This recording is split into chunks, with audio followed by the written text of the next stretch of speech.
Exam எழுதுகிற பிள்ளைகளுக்காக நாம் ஜெபிக்க வேண்டும். தொடர்ந்து ஜெபியுங்கள்.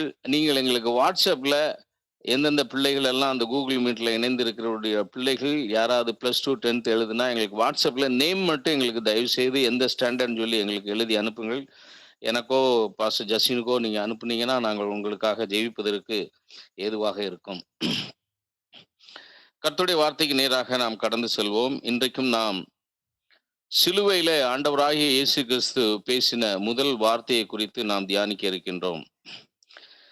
இந்த வார்த்தையை ஆதியிலே தோட்டத்திலே நடந்தது, ஆதாம் நாட்களிலே நடந்தது முதல் சிலுவை வரையிலும் கம்பேர் பண்ணி நம்ம தியானிக்க இருக்கின்றோம். ஆதியில ஆதாமும் ஏவலும் நமக்கெல்லாம் தெரிந்தபடி, இந்த ஸ்டோரி எல்லாருக்குமே நல்லா தெரியும், பாவம் செய்து விட்டார்கள். புசிக்க வேண்டாம் என்று ஆண்டவர் சொன்ன அந்த கனியை அவர்கள் புசித்தார்கள். ஆண்டவர் அவர்களை ஏதேன் தோட்டத்தில் விடும் பொழுது ஆண்டவர் சொன்னார், நீங்க எல்லா கனியும் புசிக்கலாம், ஜீவ விருட்சத்தின் கனியையும் நீங்கள் புசிக்கலாம், ஆனால் நன்மை தீமை அறியத்தக்க கனியை நான் வைத்திருக்கிறேன், அதை நீங்கள் புசிக்க கூடாது.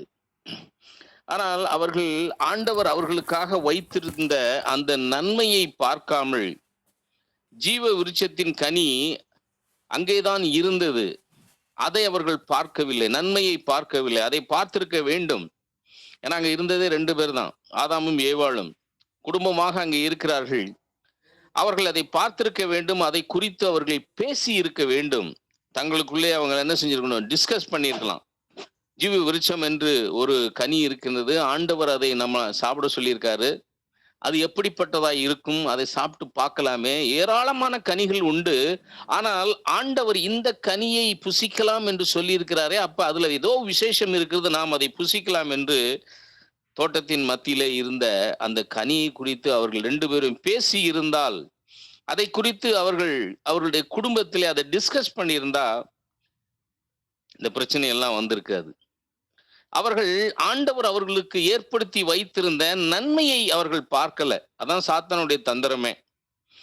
சாத்தான் என்ன தந்திரம் போடுவான்னா, நம்முடைய வாழ்க்கையிலே நாம் நன்மையானவைகளை நாம் பேசலன்னா, நம்முடைய குடும்பத்துல நன்மையானவைகளை புசிக்க முடியாது. நன்மையானவைகளை பார்க்கலன்னா சடுதியாய் நாம் தீமையானவைகளை பேசவும் பார்க்கவும் தீமையானவைகளை புசிக்கவும் சாத்தான் வைத்து விடுவான். நம்முடைய குடும்பத்துல எப்பவுமே நல்ல காரியங்களை, ஆண்டவர் நமக்கு செய்த நன்மைகளை, அதைத்தான் பேசணும். தீமையான காரியங்களை, உலகத்தில் நடக்கிற காரியங்களை நாம் எப்பவுமே பேசக்கூடாது. இப்ப இந்த ஆதாமும் ஏவாளும் நன்மையானவைகளை பார்த்திருக்க வேண்டும், நன்மையானவைகளை அவர்களை பேசி இருக்க வேண்டும். சரி, ரைட்டு, ஏதோ சொல்லியிருக்காரு, ஒரு எட்டு போய் பார்ப்போம் சொல்லியாவது அந்த ஜீவ விருட்சத்தை போய் பார்த்திருக்கலாம், பார்த்து அதை குறித்து பேசி இருக்கலாம். அதை பறித்து அவர்கள் புசித்திருக்க வேண்டும். அதற்கு அவர்களுக்கு அனுமதி இருந்தது, ஆனால் அவர்கள் அதை செய்யல. விளைவு தீமையானவைகளை அவர்கள் புசிக்க நேரிட்டது. அந்த தீமையானவைகளை புசித்த உடனே தீமையானவைகளை பேச ஆரம்பித்தார்கள், தீமையான வார்த்தைகளை அவர்கள் கேட்க ஆரம்பித்தார்கள். எல்லாமே கெட்டு போச்சு. இந்த கூகுள் மீட்ல இணைந்திருக்கிற நீங்கள் எப்பொழுதுமே உங்களுடைய காதையும் வாயையும் நீங்கள் காத்து கொள்ள வேண்டும். குடும்பத்துல கணவன் மனைவியா இருக்கிறதுனால வீட்டுல இதெல்லாம் டிஸ்கஸ் பண்ணணும். நீங்க வீட்டுல எல்லாம் என்ன டிஸ்கஸ் பண்ணுவாங்கன்னா, அவர்களுக்குள்ள பிரச்சனை வரும் பொழுது அதை வைத்து ஆண்டவர் அந்த ஏற்ற வசனங்கள் எங்க இருக்கு அப்படிதான் பேசுவாங்க. ஆனால் ஆண்டவர் ஏற்படுத்தி வைத்திருக்கிற அந்த நன்மையான வார்த்தைகளை, நன்மையான காரியங்களை வீட்டுல பேசுறது இல்லை. இவங்க 2 பேரும் பேசி இருக்கணும், போய் அதை பறித்து புசித்திருக்க வேண்டும். இவ்வளவு பிரச்சனை வந்திருக்காது. இந்த உலகம் நம்மளை எப்படி கொண்டு போகுதுன்னா, நன்மையானவர்களை நம்மளை பார்க்க விடாம, நன்மையானவர்களை பார்க்கிறதை பார்க்கிலும், நன்மையானவைகளை நாம் கேட்கிறதை பார்க்கிலும் உலகம் எதுல தீவிரமாய் இன்றைக்கு செயல்பட்டு கொண்டு இருக்கிறதுனா, தீமையை புசிக்கிறதும் தீமையானவைகளை பேசுவதிலும் நம்முடைய கவனத்தை அது செலுத்துகிறது. நல்லா பாருங்க, சோசியல் மீடியால என்ன வந்துட்டு இருக்கு. ஏதாவது பஞ்சம், கொரோனா, வைரஸ்னு வரும், இல்லைன்னா கொலை, கற்பழிப்பு, சினிமா, விளையாட்டு, 10 பைசாவுக்கு பிரயோஜனம் இல்லாத காரியங்கள் டிவியில வரும். அவனுடைய நோக்கம் எல்லாம், சாத்தானுடைய நோக்கம் எல்லாம், நீங்கள் எதை கேட்க வேண்டும், தீமையானவைகளை கேட்க வேண்டும் என்பதுதான் அவருடைய நோக்கம். தயவு செய்து நீங்கள் தீமையானவைகளை கேட்க ஆரம்பித்தால், தீமையானவைகளை நீங்கள் பேச ஆரம்பிப்பீர்கள். உங்கள் வாழ்க்கை முழுவதும் அதுவே நடக்க ஆரம்பிக்கும். அதுதான் ஏதேன் தோட்டத்தில் நடந்தது. தீமையான காரியங்களை வீட்டுக்குள்ள பேசினீங்கனாலே அவைகள் உங்களுடைய வாழ்க்கையிலே நடக்க ஆரம்பிக்கும். ரொம்ப ஞானமா இருக்க வேண்டும். உங்களை சத்துரு பெரிய அளவில் உங்களை பாவம் பண்ண வைக்க வேண்டிய அவசியமே கிடையாது. அவன் நேரா வந்தான், ஏவாள்கிட்ட வந்தான், ஒரு 4 வார்த்தையை போட்டுட்டு போயிட்டான், காதுல போட்டுட்டு அவன் போயிட்டான். காது கொடுத்து கேட்டாள், அது கேட்டமில்ல, பதில் பேசினா, எல்லாம் முடிஞ்சிச்சு. சத்ரு உங்க வாழ்க்கையில உங்களை கெடுக்கணும்னா அவன் தரன்னு கையை இழுத்துட்டு போய் ஒரு இடத்துல போய் உங்களை தவறு செய்ய வைக்க வேண்டிய அவசியமே கிடையாது. 4 வார்த்தையை காதுல போட்டு போயிட்டே இருப்பான். நீங்க அதை ரிசீவ் பண்ணுவீங்க, செய்வீங்க, பேசுவீங்க. பேசி பேசி பேசி பேசி கெட்டு போவாங்க. அவன் வந்த வேலையை முடிச்சுட்டு அவன் போயிடுவான். அப்புறம் திருன்னு முழிச்சுக்கிட்டு இருக்கணும். அதற்கு பரிகாரம் செய்ய வேண்டிய நிலைமையில நம்ம தள்ளப்பட்டிருப்போம். அதனால்தான் நம்முடைய ஆண்டவராக இயேசு கிறிஸ்து உவமைகளை சொல்லும் பொழுது முதலாவது உவமை என்ன சொல்றாருன்னா, விதைக்கிறவனுடைய உண்மையை சொல்லிட்டு அவர் ஃபைனலா சொல்ல, ஆதலால் கேட்கிற விதத்தை குறித்து நீங்கள் கவனியுங்கள். நீங்க பாசிட்டிவா விதைக்க ஆரம்பித்தால் உங்களுடைய வாழ்க்கையில அது பாசிட்டிவான காரியங்களை உங்களுக்கு கொடுக்கும். ஆனால் ஏதேன் தோட்டத்துல அது நடக்கல. அதனால நலமான வார்த்தைகளை கேளுங்கள், நலமானவைகளை பேசுங்க. நம்முடைய வாழ்க்கையும் செழித்தோங்கும். இப்ப ஆதியிலே மனுஷன் பாவம் செய்தான், எல்லாருக்குமே தெய்வம் தெரியும். அந்த பாவத்திற்கு சிலுவையிலே நிவர்த்தி செய்யப்பட்டது. ஆதியிலே மனுக்குலம், ஆதியிலே ஆதாம் பாவம் செய்தான் என்று சொல்வதை காட்டிலும் மனுக்குலம் ஆதியிலே பாவம் செய்தது. அந்த பாவத்திற்கு ஆண்டவராய் இயேசு கிறிஸ்து சிலுவையிலே நிவர்த்தி செய்தார். அப்படி சிலுவையிலே ஆண்டவராய் இயேசு கிறிஸ்து ஆதியிலே ஆதாம் செய்த பாவத்திற்கு நிவர்த்தி செய்கிற பொழுது அவர் 7 வாக்கியங்களை 7 வார்த்தைகளை பேசினார் சிலுவையிலே. ஆனா 7 வார்த்தைகள் என்று நாம் சொல்லக்கூடாது, அதை 7 வாக்கியங்கள் என்று சொல்ல வேண்டும். அப்படிதான் சொல்லுவார்கள் எல்லாரும். ஆனா நமக்கெல்லாம் 7 வார்த்தைகள் என்றே பழகிவிட்டது. இப்ப அதற்கு முன்பாக மனுஷன் பாவம் செய்த பொழுது ஆதியாகமம் 3ஆம் அதிகாரத்திலே பேசப்பட்ட வாக்கியங்களும் 7. ஆதியிலே ஆதாம் பாவம் செய்த பொழுது, மனுக்குலம் பாவம் செய்த பொழுது தேவனாகிய கர்த்தர் ஆதியாகமம் 3ஆம் அதிகாரத்திலே பேசிய வாக்கியங்களும் 7. அதே போல மனுஷன் பாவம் செய்து பேசிய வார்த்தைகளுக்கு ஆண்டவராய் இயேசு கிறிஸ்து சிலுவையிலே அதற்கு தீர்வு செய்யப்பட்ட பொழுது பேசிய வாக்கியங்களும் 7. ஆதியாகமத்திலே பேசப்பட்ட அந்த 7 வாக்கியங்களுக்கும் பதிலாக அதற்கான மாறுத்தரமாக அதனுடைய அப்டேட் தான்.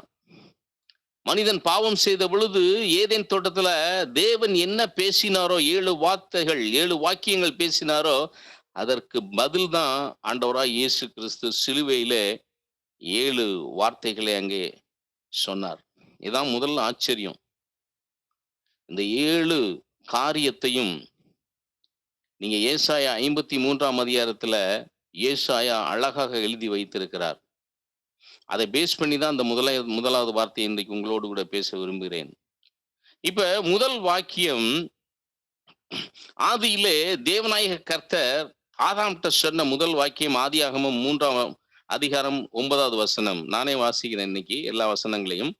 அப்பொழுது தேவனாகிய கர்த்தர் ஆதாமை கூப்பிட்டு, நீ எங்கே இருக்கிறாய் என்றார். இப்ப ஆதாம் பாவம் செய்த பொழுது பேசின முதல் வார்த்தை, மனுஷன் பாவம் செய்த பொழுது தேவன் பேசின முதல் வார்த்தை, நீ எங்கே இருக்கிறாய். இதைத்தான் முதல்ல கேட்டார். நீ எங்கப்பா இருக்கிற, முதல்ல அதை சொல்லு. ஆனால் சிலுவையில பேசின முதல் வாக்கியம் லூக்கா 23ஆம் அதிகாரம் 34ஆம் வசனத்துல அங்கே சொல்லப்பட்டிருக்குதா, அப்பொழுது இயேசு, பிதாவே இவர்களுக்கு மன்னியும், தாங்கள் செய்கிறது இன்னதென்று அறியாதிருக்கிறார்களே என்றார். அந்த வசனத்துல 2வது அதன் தொடர்ச்சியாக இன்னொரு வசனமும் அங்கே சொல்லப்பட்டிருக்குது. அதை பின்னாடி நம்ம கவனிக்கலாம். அவருடைய வஸ்திரங்களை அவர்கள் பங்கிட்டு சீட்டு போட்டார்கள். சிலுவையில பேசின முதல் வார்த்தை அது. பிதாவே, இவர்களுக்கு மன்னியும், தாங்கள் செய்கிறது இன்னதென்று அறியாது இருக்கிறார்கள். ஆதியில தோட்டத்துல பேசினது தேவன். மனுக்குலத்துல ஆதாம் பாவம் செய்த பொழுது தோட்டத்துல பேசினது தேவன். ஆனால் சிலுவையில் பேசினது நம்முடைய ஆண்டவராகிய இயேசு கிறிஸ்து. இப்ப தேவன் ஆதாமை கேட்கிறார். என்ன கேட்கிறார்னா, அவன் பாவம் செய்த பொழுது கேட்கிறார், ஆண்டவர் கேட்கிறார், தேவன் கேட்கிறார், நீ எங்கே இருக்கிறாய்? திரும்பவும் சொல்றேன் உங்களுக்கு நானு. ஆதியிலே மனுக்குலம் பாவம் செய்த பொழுது ஆதியில தேவன் மனுஷனிடத்துல, இல்ல ஆதாமிடத்துல, இல்ல ஏவாள் இடத்துல, இல்லைன்னா சர்ப்பத்திட்ட, இல்ல தனக்குத்தானே பேசிக்கொண்ட, எப்படி வேணாலும் நம்ம எடுத்துக்கொள்ளலாம். ஆதியில மனிதன் பாவம் செய்த பொழுது பேசின வார்த்தைகள், வாக்கியங்கள் 7.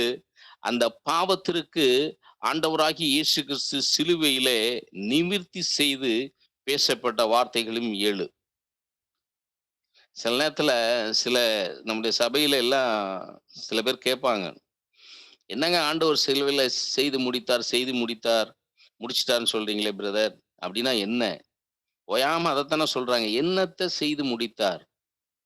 அதைத்தான் இன்றைக்கு நம்ம தியானிக்க போறோம். அதற்கு ஒரு தீர்வு இன்றைக்கு கர்த்தர் கொடுப்பாராக. இப்ப தேவன் ஆதாமை பார்த்து கேட்கிறார். அவன் பாவம் செய்து விட்டு ஒளிஞ்சுக்கிட்டு இருக்கான். தேவன் ஆதாமை கேட்கிறார், நீ எங்கே இருக்கிறாய்? அதற்கு இயேசு சிலுவையில சொல்றாரு, பிதாவே, இவர்களுக்கு மன்னியும், தாங்கள் செய்கிறது இன்னதென்று அறியாமல் இருக்கிறார்களே. இப்ப இந்த ரெண்டையும் இணைத்து நம்ம பார்க்க போறோம். அவன் ஒளிந்து இருப்பதற்கும் இவர்களை மன்னிக்கும் என்று சொல்வதற்கும் உள்ள ஒற்றுமை என்ன? முதல்ல தேவன் கேட்டார், நீ எங்கே இருக்கிறாய்? அதனுடைய அர்த்தம் என்னன்னா, அதுல நிறைய அர்த்தங்கள் இருக்கு. நீ எங்க இருக்கன்னா என்ன அர்த்தம்னா, நீ எப்படி இருக்கிறாய், என்ன செஞ்சுக்கிட்டு இருக்கிற, எங்கே இருக்கிறாய், எப்படிப்பட்ட நிலைமையில இருக்கிற.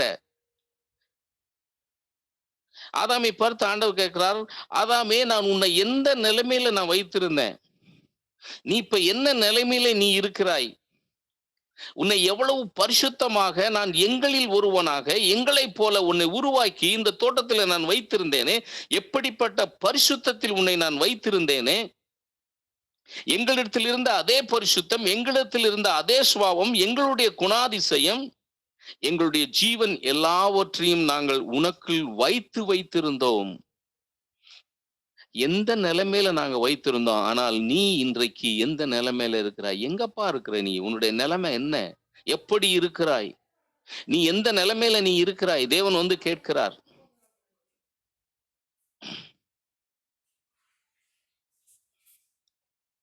இப்ப இதே கேள்விய இந்த கூகுள் மீட்ல இணைந்து இருக்கிற உங்களை பார்த்து தேவன் கேட்கிறார். இந்த கேள்வியை உங்களை பார்த்து இன்றைக்கு நம்மளை பார்த்து தேவன் அப்படிப்பட்ட வார்த்தையை கேட்டால் நம்ம என்ன சொல்லுவோம்?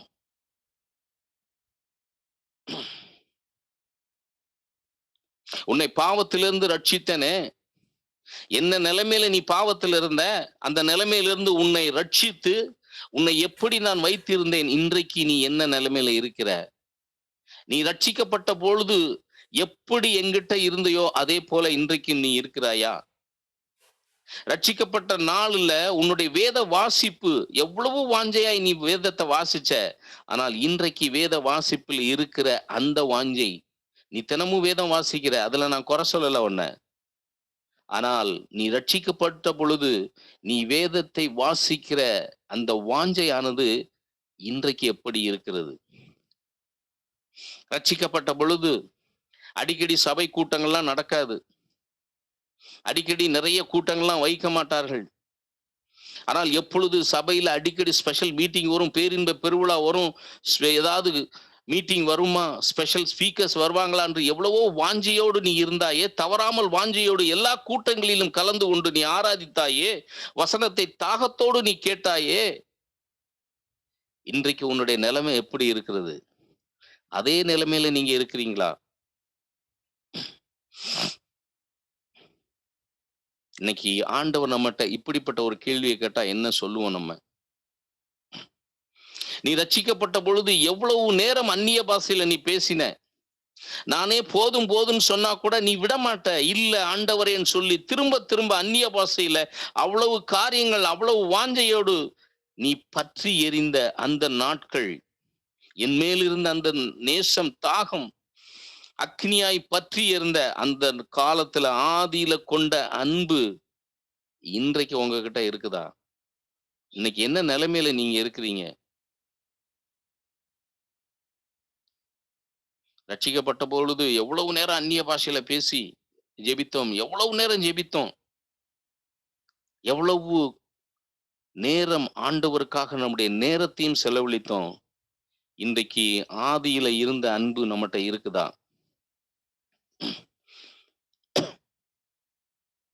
எனக்கு ஒரு காரியம் ஞாபகம் வருகிறது. ஆதி நாட்கள்ல எங்களுடைய சபையில புதிதாக ஒரு போதகர் வந்தார்.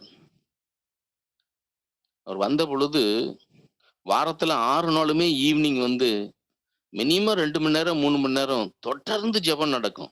3 மணி நேரங்களும் சபையில பெரியவர்கள்லாம் போய் அவர் வந்துருவாரு. உடனே அங்க இருக்கிற ஆள்கள்லாம் போய் 3 மணி நேரம் அந்நிய பாஷையில தொடர்ந்து ஜெபித்துக் கொண்டே இருப்பார்கள்.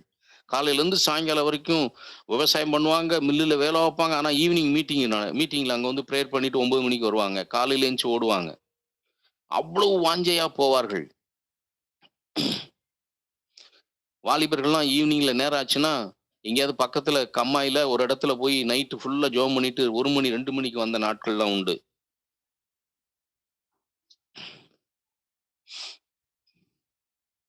அந்த நாட்களில் பிரசங்கத்தின் மூலம் தேவனுடைய மனுஷனுடைய தேவனுடைய பிள்ளைகளுடைய வார்த்தைகள் மூலம் சொன்னாங்கன்னா அப்படியே கீழ்ப்படிந்து நடந்தோம். ஆனால் இன்றைக்கு 1000 கேள்விகளை நாம் கேட்கிறோம். இன்றைக்கு நாம் எந்த நிலைமையில இருக்கோம்? நீ எங்கே இருக்கிறாய்? அந்த வார்த்தையில நீ எங்கே இருக்கிறாய்னா அது மட்டும் கிடையாது. நீ எப்படிப்பட்ட நிலைமையில இருக்கிற? எந்த சூழ்நிலையில இருக்கிற? எங்க இருக்க? எப்படி இருக்கிற? உன்னை நான் எப்படி வைத்திருந்தேன்?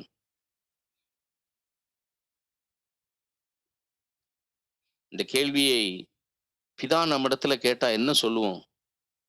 என்ன செய்ய போகிறோம்? என்ன சொல்ல போகிறோம்? பரலோகம் மட்டும் போகணும்னு நான் நினைக்கிறோம்.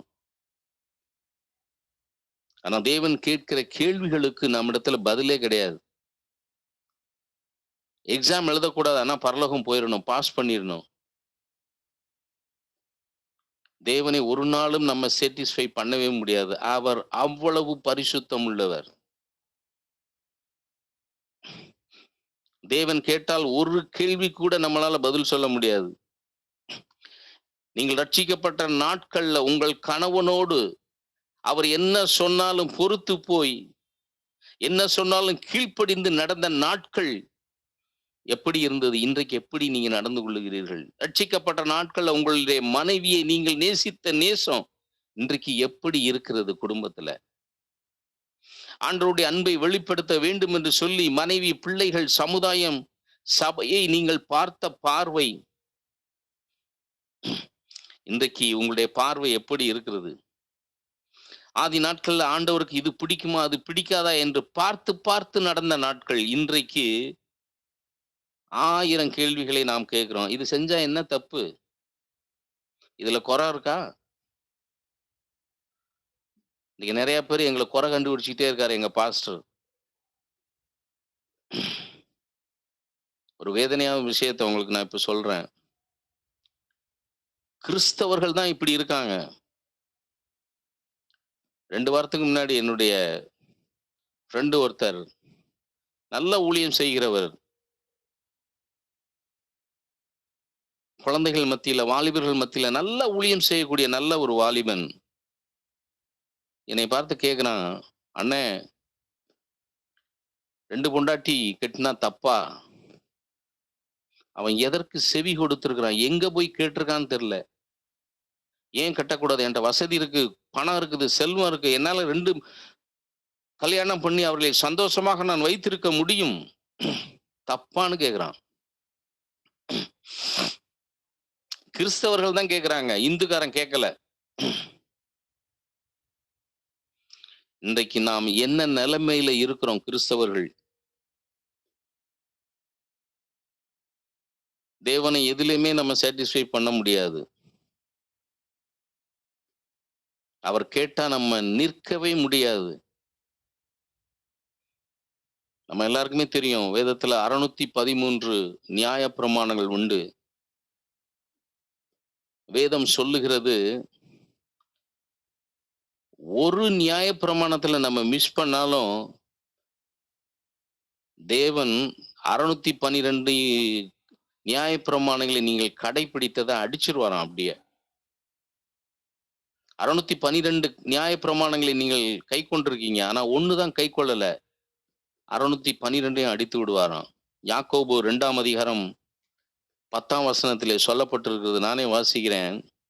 ஒருவன், யாக்கோபு 2:10 எழுதிக்கங்க. ஒருவன் நியாயப்பிரமாணம் முழுவதையும் கை கொண்டிருந்தும், நல்லா கேளுங்க, ஒருவன் 613 நியாயப்பிரமாணங்களையும் கை கொண்டிருந்தும் ஒன்றிலே தவறினால் எல்லாவற்றிலும் அவன் குற்றவாளியாய் இருப்பான். ஒன்னே ஒண்ணுதான். அவன் ஒன்றிலே தவறி இருந்தாலும் அவன் எல்லாவற்றிலும் 613 அவன் குற்றவாளியாய் இருப்பான்.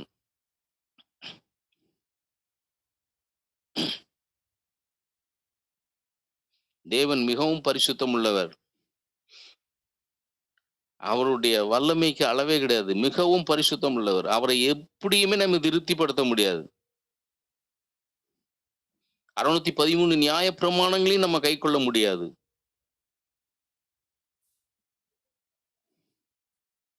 ஒன்று குறைந்தாலும் அவரை சாட்டிஸ் பண்ணுவது முடியாத காரியம். இப்ப அதே தேவன் மனுஷனை பார்த்து கேட்கிறாரு, நீ எங்கே இருக்கிறாய் என்று கேட்டால் நம்ம என்ன பதில் சொல்ல முடியும்? ஆனால் இன்றைக்கும் நாம் தேவனுடைய சமூகத்துல வந்து, ஆண்டவருடைய சமூகத்துல வந்து நிற்க முடிகிறது. காரணம் என்ன தெரியுமா? இயேசு சிலுவையில பிதாவினிடத்துல பரிந்து பேசினதுனாலதான், பிதாவே இவர்களுக்கு மன்னியும், தாங்கள் செய்கிறது இன்னதென்று அறியாது என்று சொன்ன அந்த ஒரே ஒரு பரிந்து பேசுதலினாலதான் இன்றைக்கும் நாம் நிலை நிற்கிறோம்.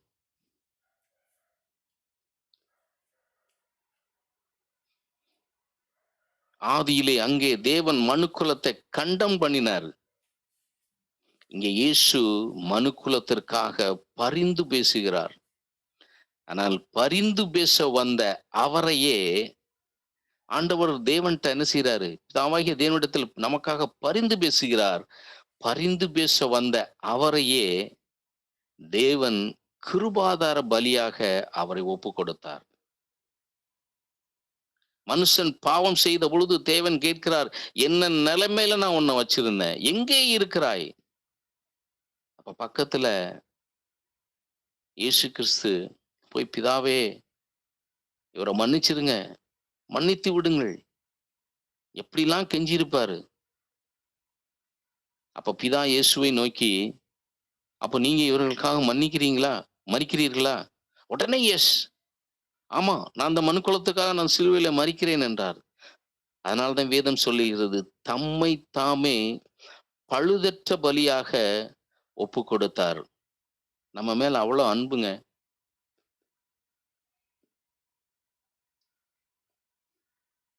பிதா நம்மை பார்த்து கேள்வி கேட்ட பொழுது இயேசு பிதாவை நோக்கி, இல்ல அவங்கள விட்டுருங்க, என் பக்கம் என்னைய பாருங்க, உங்களுடைய சொந்த குமாரனை பாருங்க.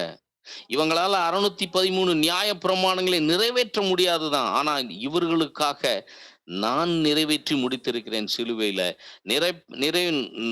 நியாய பிரமாணத்தை அழிக்கதற்கு வந்தேன் என்று எண்ணிக்கொள்ளாதேயுங்கள். நான் அழிக்கதற்கு வல்ல. எதற்காக வந்தேன் என்றால், நியாய பிரமாணத்தை நான் நிறைவேற்றுவதற்காகவே வந்திருக்கிறேன். இவர்கள் நிறைவேற்ற வேண்டிய நியாய பிரமாணங்களை நான் நிறைவேற்றி முடித்து விட்டேன். நான் இவர்களுக்காக சிலுவையில மறிச்சிட்டேன். இவங்க என்னைய விசுவாசிக்கிறாங்க. என்னை விசுவாசிக்கிறதுனால இவர்களை மன்னிச்சிருங்க. இவர்களை நீங்கள் தாங்கள் செய்கிறது இன்னதென்று அறியாமல் செஞ்சிட்டாங்க. பிதாவே இவர்களுக்கு மன்னியும். தேவன் கேட்ட கேள்விகளுக்கெல்லாம் நம்முடைய ஆண்டவராய் இயேசு கிறிஸ்து சிலுவையிலே பதில் கொடுக்கிறார்.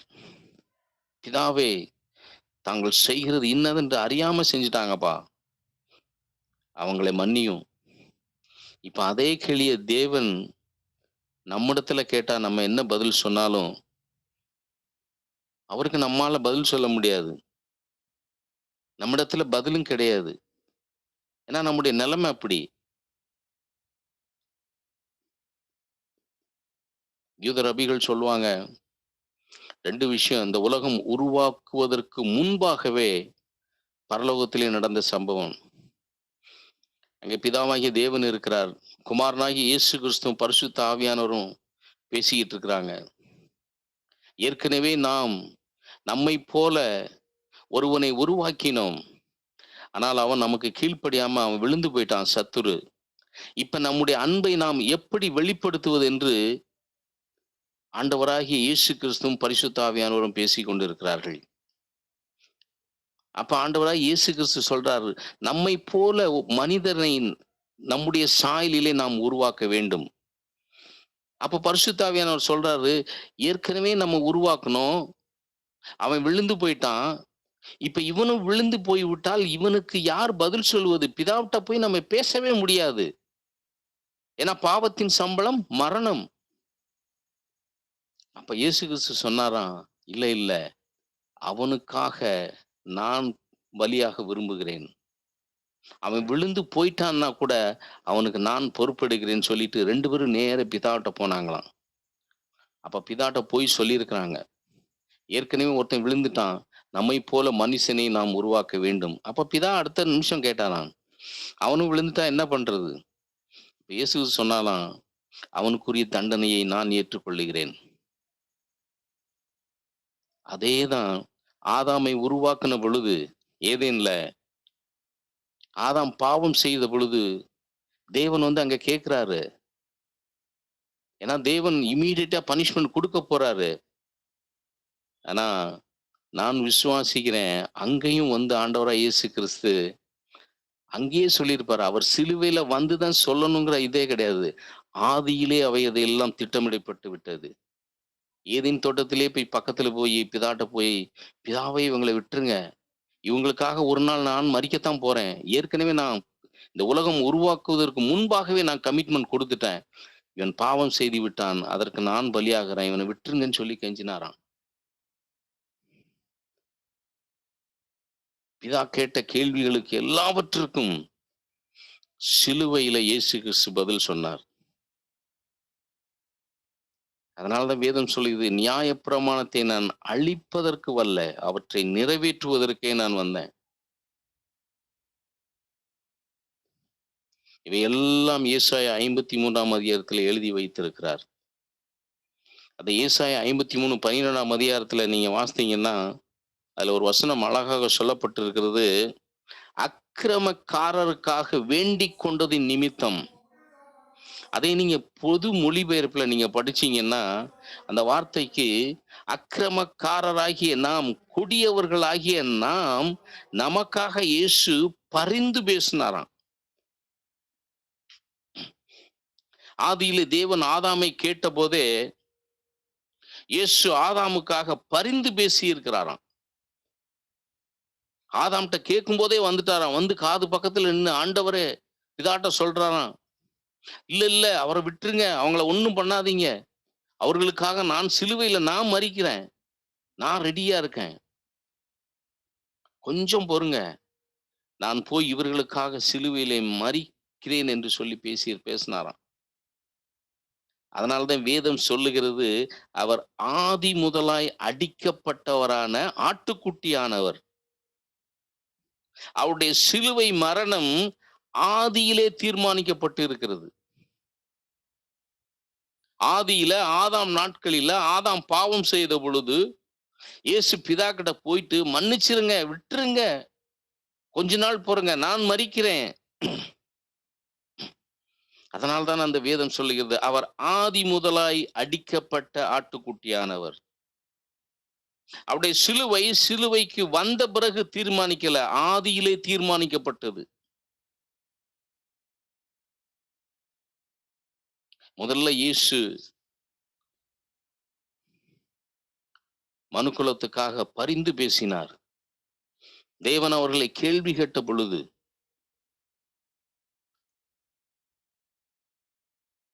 மனுக்குலத்திற்காக பரிந்து பேசினார். அப்படி பரிந்து பேசும் பொழுது, தேவன் அவர்களை கேள்வி கேட்ட பொழுது, அங்கே ஆதாமும் ஏவாளும் நிர்வாணிகளாக நின்று கொண்டிருக்கிறார்கள்.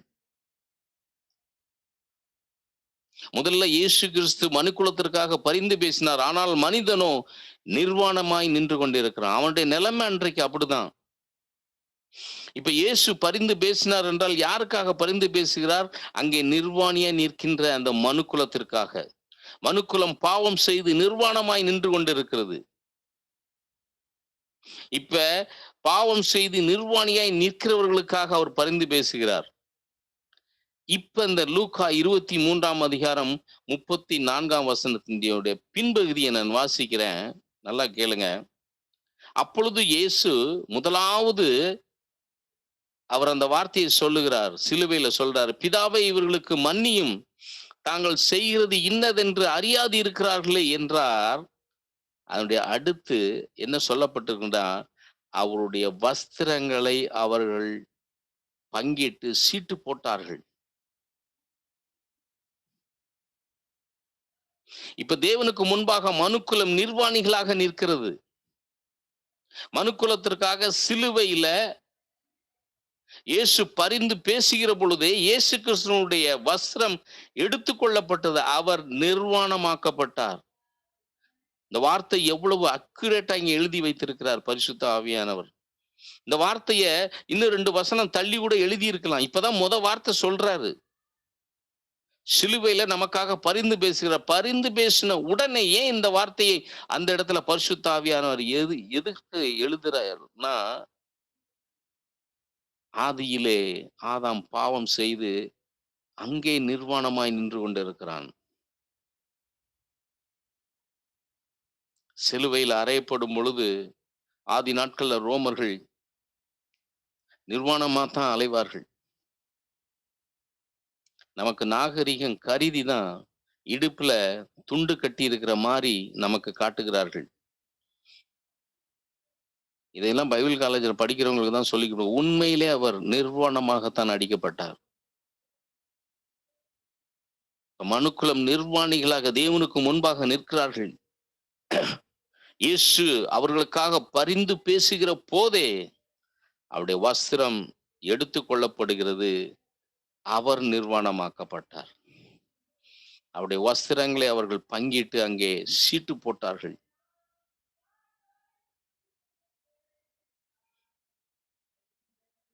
பிதாவின் முன்பு நின்ற நமக்கு ரட்சிப்பின் வஸ்திரத்தை தரிப்பதற்காகத்தான் அவர் சிலுவையிலே நிர்வாணமாக்கப்பட்டார். பரிந்து பேசினாலே வஸ்திரத்தை எடுத்து விடுவார்கள். அவருக்கு தெரியும், ஆண்டவராய் இயேசு கிறிஸ்துக்கு நல்லாவே தெரியும்.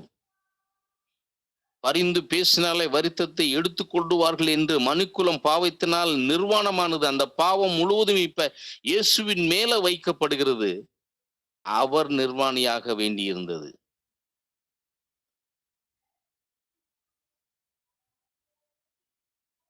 ஆதியில பாவம் செய்கிற பொழுது மனுக்குலம் நிர்வாணமாக்கப்பட்டது. இப்ப அந்த பாவம் இயேசுவின் மேல வந்த பொழுது அவர் நிர்வாகியா இருக்கத்தான் வேணும். அதனால்தான் மனுக்குலத்தின் பாவம் அவர் மீது சுமத்தப்படுகிற பொழுது இவர் பரிந்து பேசுகிறார். பேசுகிற பொழுதே அவர் நிர்வாணமாக்கப்பட்டார்.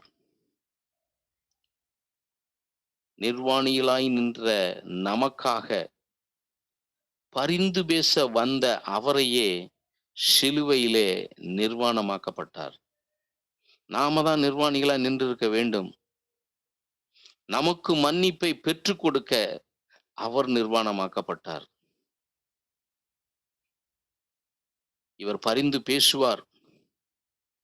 இவை எல்லாம் ஏசாயா 53ஆம் அதிகாரத்தில் எழுதப்பட்டு இருக்கிறது. நீ எங்கே இருக்கிறாய்? இன்றைக்கு நீங்கள் எங்கே இருக்கிறீங்க? எப்படிப்பட்ட நிலைமையில இருக்கிறீர்கள்? ரட்சிக்கப்பட்டு ஞானஸ்நானம் எடுத்து அபிஷேகம் பெற்று தேவனுடைய சபையில இன்றைக்கு அங்கமா இருக்கிறோம். ரட்சிக்கப்பட்ட பொழுது நாம் ஆண்டவர் நம்மை உருவாக்கின பொழுது, இந்த உலகத்திலிருந்து நம்மளை பிரித்தெடுத்த பொழுது எவ்வளவு வைராக்கியம் இருந்தோம். 2 நாளைக்கு முன்பாடி எங்களுடைய ஏரியால குடும்ப முகாம் நடந்தது. அதுல வந்தவங்கலாம் சாட்சி சொன்னாங்க. எல்லாம் பாத்தீங்கன்னா, ஹிந்துல இருந்து ரட்சிக்கப்பட்டவர்கள் அவ்வளவு வைராக்கியமா இருக்காங்க. ஆனா பல வருடங்கள் கடந்தவர்கள், 10 வருஷம், 20 வருஷம் கடந்தவர்கள் எல்லாம் சாட்சி சொல்லுங்கன்னா, யார்கிட்டயுமே சாட்சி கிடையாது. என்ன நிலைமையில இருக்காங்கன்னு தெரியல. எப்படிப்பட்ட நிலைமையில அவர்கள் வாழ்ந்து கொண்டு இருக்கிறாங்கன்னு தெரியல.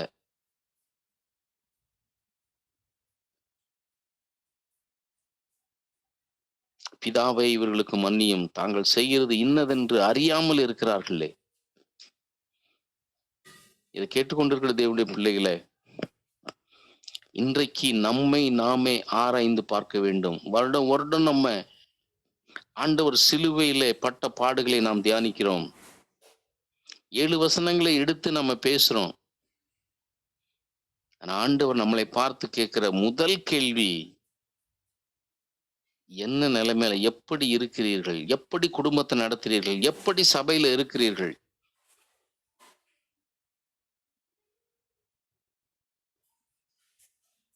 ஆண்டவர் நம்மளை ரட்சிப்புக்குள்ள நடத்தும் பொழுது எப்படி இருந்தோமோ அப்படியே இருக்கிறோமா?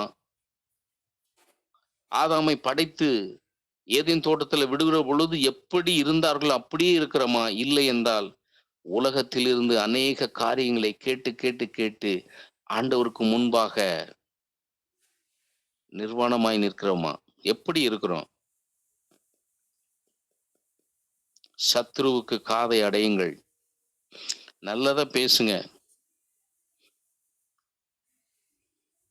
காதையும் வாயையும் நீங்க அடைக்கலன்னா, எப்படி தோட்டத்துல ஒளிந்திருந்தானோ ஆதாம், அதே நிலைமை தான் உங்களுக்கும். நீங்க சத்ருவுக்கு காதை கொடுத்து விட்டால், சத்ருவுக்கு மறுபேச்சு பேசிட்டீங்கன்னா, சத்ரு உங்களை தேவனுக்கு முன்பாக நிர்வாணியா போய் நிப்பாட்டிடுவான் உங்களை. அவனுடைய வேலையே அதுதான். அவன் எப்படி போய் காட்டுறான் பாருங்க. தேவனுக்கு முன்பாக உங்களை போய் பாவியா காட்டல. இவன் இந்த பாவத்தை செஞ்சிட்டான், அப்படி போய் காட்டல. அவன் காட்டுற விதமே வேற. சின்ன சின்ன பாவங்கள் எல்லாம் செஞ்சுட்டு நிக்கிறோம்னு நினைக்கிறீங்களா? ஆதாமுடைய நிலைமை தான் நம்முடைய நிலைமை.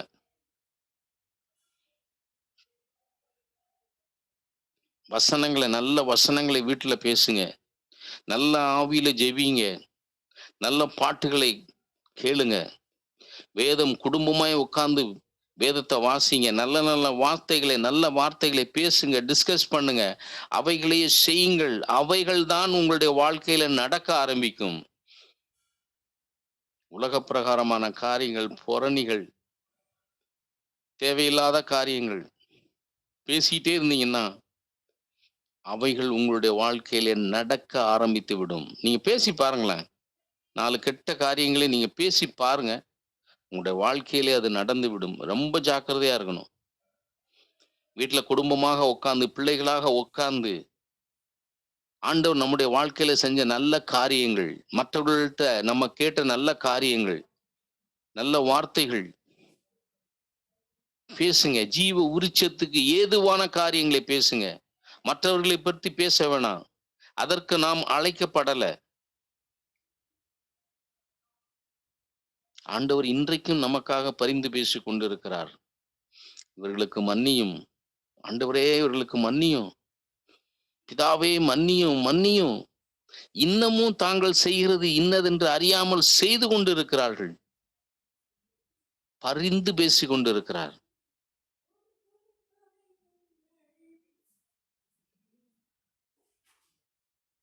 நல்ல வார்த்தைகளை பேசுங்க. நல்ல காரியங்கள்ல ஈடுபடுங்க. சபையில நல்ல நல்ல காரியங்கள்ல ஈடுபடுங்க. ஆதியில கொண்ட அன்பை விட்டுறாதீங்க. தேவனுக்கும், பிதாவாகிய தேவனுக்கும், நம்முடைய ஆண்டவராகிய இயேசு கிறிஸ்துவுக்கும், பரிசுத்த ஆவிக்கும் முன்பாக குற்றமற்றவர்களாய் நிற்பதற்கு கர்த்தர் நமக்கு உதவி செய்வாராக. ஆமென். ஆமென், ஆமென், ஆமென், ஆமென். கர்த்தர் தாமே இந்த நாளில் கொடுத்த வார்த்தையின்படி நம்ம ஒருவரையும் ஆசீர்வதிப்பாராக. முடிவு ஜெபத்தை நம்மத்தில் இருக்கிறான இயேசு சபையின் போதகர் பாஸ்டர் சுரேஷ் அவர்கள் ஜெபிப்பார்கள்.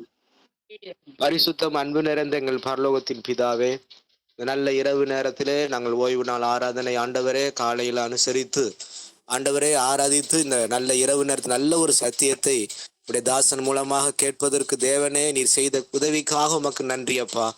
ஆண்டவரே சிலுவையிலே பேசின முதல் வார்த்தையை குறித்து நல்ல ஒரு அருமையான விளக்கத்தை நாங்கள் ஆண்டவரை கேட்க வைத்தீரே, உமக்கு நன்றி அப்பா.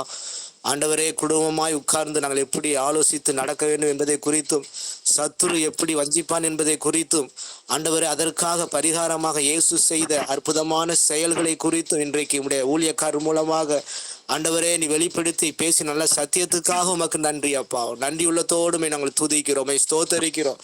ஆண்டவரே அப்பா ஆதியிலே கொண்டிருந்த ஆண்டவரே அன்பை நாங்கள் விட்டு விடாதபடி அதை புதுப்பிக்கும்படியாக ஆண்டவரே இந்த அபிஷேகம் புதுப்பிக்கும்படியாக ஆண்டவரே அந்நிய பாஷையில பேச ஆண்டவரே ஸ்தோத்திரம் இன்னும் ஆவிக்குரிய வளர்தலை ஜீவிக்கும்படியாக நீர் பட்ட பிரயாசத்தை நாங்கள் ஒரு நாளும் மறந்து போகாதபடிக்க எல்லாம் அனல் ஊட்டி எழுப்பிவிட தேவன் கிருபை செய்ததுக்காய் மக்கு ஸ்தோத்திரப்பா.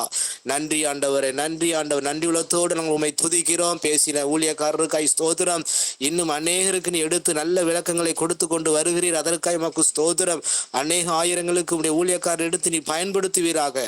ஊழியக்கார குடும்பத்துக்காக ஆண்டவரை செய்கிற எல்லா காரியத்துக்காய் மக்கு நன்றி ஆண்டவரே. அதே போல இந்த கூகுள் மீட்ல இணைந்திருக்கிற ஒவ்வொரு ஆண்டவரை பிள்ளைகளுக்காக, விசுவாச பிள்ளைகளுக்காக, ஊழியக்காரர்களுக்காய் அடியன் ஜெபிக்கிறேன் ஆண்டவரே. நன்றி உள்ளத்தோடும் நாங்கள் துதிக்கிறோம். ஒவ்வொரு வாரமும் இப்படியாக இணையும்படி தேவனை நீர் பாராட்டுகிற கிருபைக்காய் உமக்கு ஸ்தோத்திரம். நன்றி செலுத்துகிறோம், நன்றி செலுத்துகிறோம். ஒவ்வொருவரையும் பேரு பேராய் குடும்பம் குடும்பம் நீர் ஆசீர்வதியும். இந்த இரவு நேரத்தில் ஒப்பு கொடுக்கிறோம். பரிசுத்த ஆவியாக தேவன் தொடர்ந்து எங்களோடு கூட இடைப்படும், எங்களோடு பேசும். எல்லா துதியும், எல்லா கனமும், எல்லா மகிமையும் உமக்கு ஒருவருக்கே நாங்கள் செலுத்துகிறோம். இயேசுவின் நாமத்தில் ஜெபிக்கிறோம் நல்ல பிதாவே. ஆமென், ஆமென், ஆமென். ஆமென். நாம் எல்லாம் சேர்ந்து சொல்வோம். என் ஆத்துமாவே கர்த்தரை ஸ்தோத்திரி, என் முழு உள்ளமே அவருடைய பரிசுத்த நாமத்தை ஸ்தோத்திரி. என் ஆத்துமாவே கர்த்தரை ஸ்தோத்திரி, கர்த்தர் செய்த சகல உபகாரத்தை மறவாதே. ஆமென். நாம் ஆசீர்வாதத்தை பெற்றுக்கொள்ளும். நம்முடைய கர்த்தராகிய இயேசு கிறிஸ்துவின் கிருபையும் பிதாவாகிய தேவனுடைய அன்பும் பரிசுத்த ஆவியானவருடைய அன்பிற்கும் விசேஷமாய் இதனால செய்து கொடுத்த தாசனோடு இந்த கூகுள் மீட்ல இருக்கிற அனைவரோட தேவனுடைய வருகை மட்டும் இருப்பதாக. ஆமென், ஆமென், ஆமென், ஆமென்.